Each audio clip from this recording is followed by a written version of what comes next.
Is this thing on?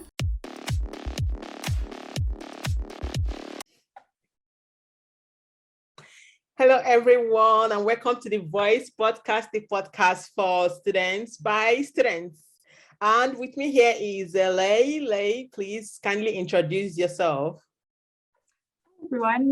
So my name is Leigh. I'm the Associate Director of Libraries and Student Success at the college. So I manage our libraries at all three campuses and also help our students every day.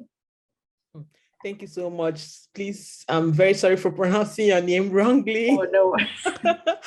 So, Leigh, please, can you explain the various library services that are available to students? Yeah, so the libraries offer a lot to our students, our faculty, all employees, and also community users. So we do have lots of books, and students can borrow books from us at no charge. And then we also have tons of online resources as well and different services that we provide. So we have online ebooks that you can access basically 24/7. We have movie subscriptions that are basically like Netflix for libraries. So like brand new movie releases available through the library. We have online magazines. So lots and lots of resources that you can use just like kind of for fun and also for your assignments. And then we have a whole team of staff that also helps students. So we have one-on-one appointments and in-person appointments. So you can get help with your assignments anytime you need to find research sources for your assignments.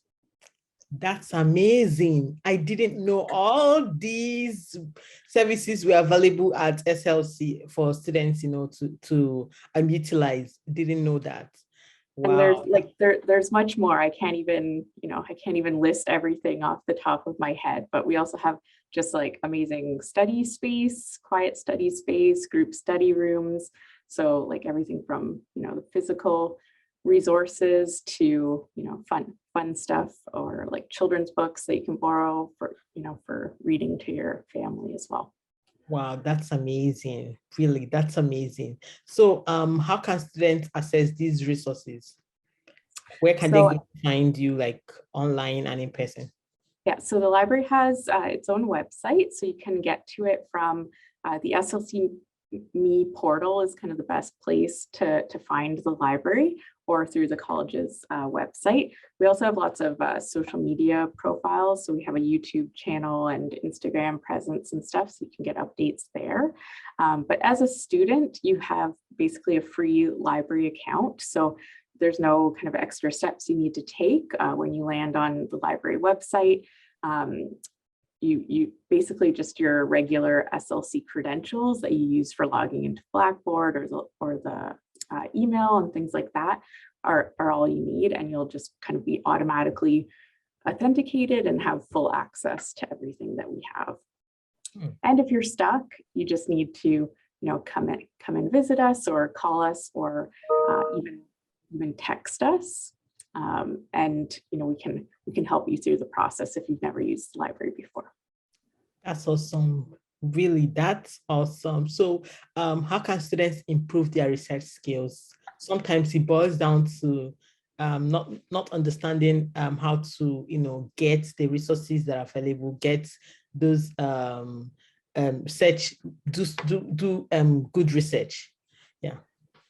Yeah, so I mean, we always say like research is a process. It takes a lot of practice to learn to be researchers. So when you're just starting in your college program, you're not expected to be an expert in any way. So you can come visit us in the library, again, in person or online, and we can walk you through the steps. If you're returning to school, it's been a number of years or something, or you're very intimidated about using the library, like there's no need to be. We have lots of friendly people that will walk you through those steps and answer your questions. That's also, I believe students who are listening in and they will really come in to access the library services. So how can students who want to engage more with the library, let's say work with the library, or How can Yes, so we students do engage? across the 3 libraries, we usually have about 20 student employment positions throughout the year. So as long as you're checking kind of the student employment page on the college's website, and again, we usually push that out through social media as well. We typically hire kind of at the end of the summer period for positions throughout the year, but sometimes we're hiring throughout the year as well, just as students' schedules change and all of that. So as a student library assistant, you'll see our student library assistants working like the front desk of the library. So there are fellow students also working in the library. So it's a really friendly place to work. Oh, that's amazing. So what skills and the competencies will students who are engaging with the library or with the library service team, gain? So there's a whole variety of skills that you can learn, and it really, it can depend on your program that you're in. So a lot of the say the degree programs like nursing or Bachelor of Behavioral Psychology, you'll usually have library workshops kind of built into the program. And then lots of other programs, we do class visits as well.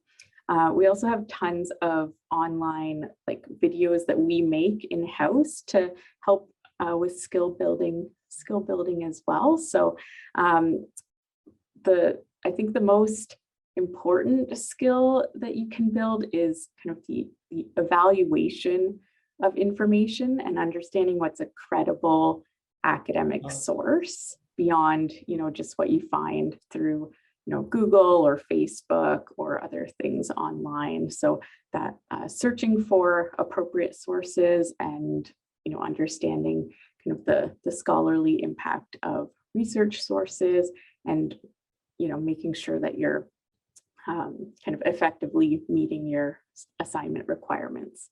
And, that might sound like a lot. So, it's always good to check in at any time with the library, and also, of course, be checking in with your professors to make sure you understand your assignments as well. Thank you so very much for that insight. So a couple of times my professors have told us to go and do some research or get some information from Google Scholar. I'm not sure exactly how to use or access Google Scholar. Can you throw more light or enlighten us about it? Yeah, so Google Scholar is basically like an advanced search within Google. So you can get to it by Googling Google Scholar. Yeah. I always like to say that. And we actually provide our access details to Google. So when you're on Google Scholar's page, you don't even need to log in or anything or sign up for a Google account or anything, but there's an option to basically set up library links within Google Scholar. And so you can actually add St. Lawrence College as a library link. And so that when you're searching Google Scholar, it's actually going to connect you to resources that we have in the library. So it's kind of magical how that all works, but it allows you to search basically across like publisher websites. And then instead of hitting those what we call paywalls, where it asks you to pay like $50 for an article or something ridiculous like that, it will then lead you into the St. Lawrence College library so you can get access that way. So we have a whole little how-to guide on the library website on how to do that. It's pretty easy. It's just like a few little kind of hidden steps in the Google site. That's amazing. They keep, telling us go to Google Scholar. I'm like, okay, Google Scholar. But once I get to the article, I have to pay for it and I can't access it, right? So thank you for, sharing that nugget with us. We've interacted with, I know you've interacted with a couple of students. So what kind of mistakes have you found in students writing, and how can students really avoid those mistakes? I think like my number one piece of advice is always to, plan your time in advance and seek help early on in assignments. I know that is easier said than done because students are very, very busy. You have a lot of, a lot of deadlines and everything, but it's very, I would say, like heartbreaking to us when we see students that are trying to, put together a research paper and it's due in, say, like 3 hours or something, and that's when No they're way. coming to us. So No way. kind of the worst case scenario is someone who has finished their paper and then they come to us saying, now I need some sources to add to my paper. Like, how do I find those? So, that's a kind of a normal mistake to make, right? It's all part of the learning process. But if you asked for help earlier on, we could have, made more progress to a successful assignment. So reaching out when you get an assignment and you don't know where to begin, or you're not sure what you want to choose as your topic, you can make like a one-on-one appointment with a member of the library team, and we can just talk about it. It might only take like 10 minutes, but it's just nice to have another person to bounce your ideas off and make sure you're on the right track. Didn't know that the library services also offers that. Seriously. Thank you so very, very much. So I know you're so busy and I don't know how you do it. I just want to learn from you. So how do you de-stress? How do you relax? How do I de-stress? And you look so beautiful and fresh. So yeah, I wish I had like the magic answer. Like, I think, the best part of my job is when I do get to work with students, and that's really energizing to, know that the work that you're doing is really, meaningful and has a positive impact. But work can be stressful as well, and there's a lot going on all the time. So I would say my kind of best way to de-stress is always like just kind of spending some time by myself. So reading, walking outside, playing with my animals, things like that, when work can be really busy and interacting with so many people all the time. So yeah. Thank you so very much. Do you have any final words for students?